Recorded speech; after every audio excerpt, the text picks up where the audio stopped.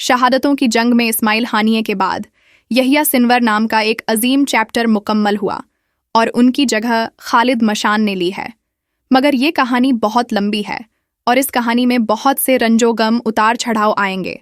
आखिर में इंशाअल्लाह वो मुकाम भी आएगा जिसके लिए हक परस्तों के दिल तड़प रहे हैं, और वो मुकाम पिछले तमाम जख्मों को भरकर हक परस्तों के दिलों को खुशियों से भर देगा। फिर सारी दुनिया में अमन कायम होगा। जब जब भी अमन कायम हुआ, उससे पहले कई शहीदों ने जमीनों को अपने खून से सींचा है। यहिया सिनवर के शहीद होने के बाद यहूद और हुनुद में बना हुआ जश्न का माहौल कुछ ही घंटों में गम में तब्दील हुआ।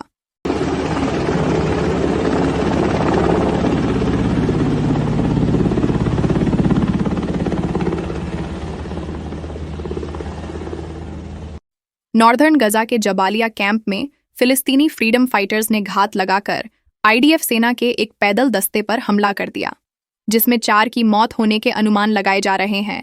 वहीं 9 सैनिक शदीद घायल है। घायलों और मुर्दारों को हेलीकॉप्टर से इजराइल ले जाया गया।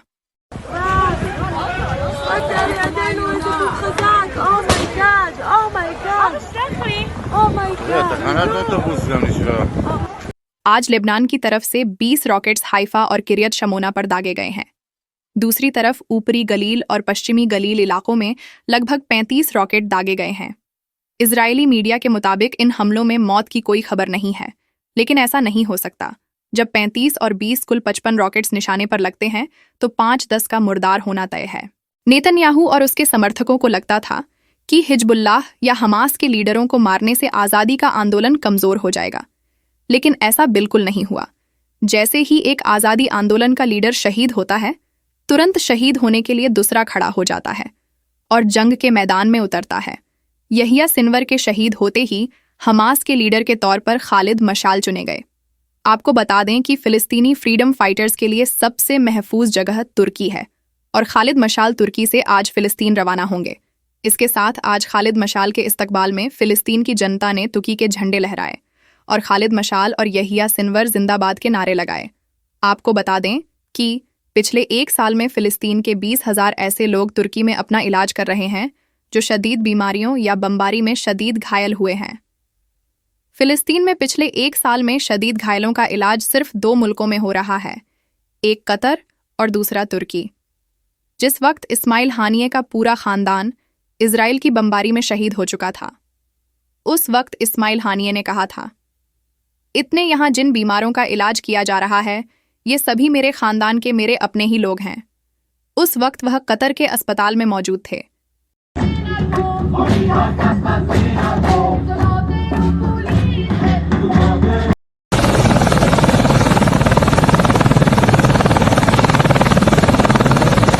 इससे पहले वीडियो में हमने आपको बताया था कि आयरन डोम फेल होने के बाद जब अमेरिका ने थार्ड नाम का एयर डिफेंस सिस्टम इजराइल भेजा, तब नेतन्याहू के खुशी का ठिकाना नहीं था।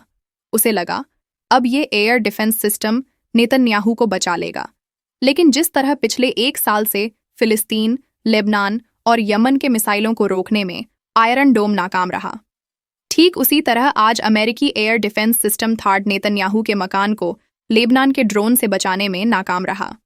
आज लेबनान ने केसरिया में मौजूद नेतन्याहू के मकान को सटीक निशाना लगाकर तबाह कर दिया, लेकिन उसमें नेतन्याहू नहीं था। जब लोग सुबह नींद से जाग ही रहे थे, उस वक्त फजर की नमाज पढ़कर लेबनान के ड्रोन ने नेतन्याहू के मकान को निशाना बनाया। लोगों ने बताया कि हमें कोई सायरन की आवाज़ सुने नहीं दी। अचानक से धमाके की आवाज़ आई। जब हम बाहर आए तो पता चला नेतन्याहू का मकान तबाह हो चुका है।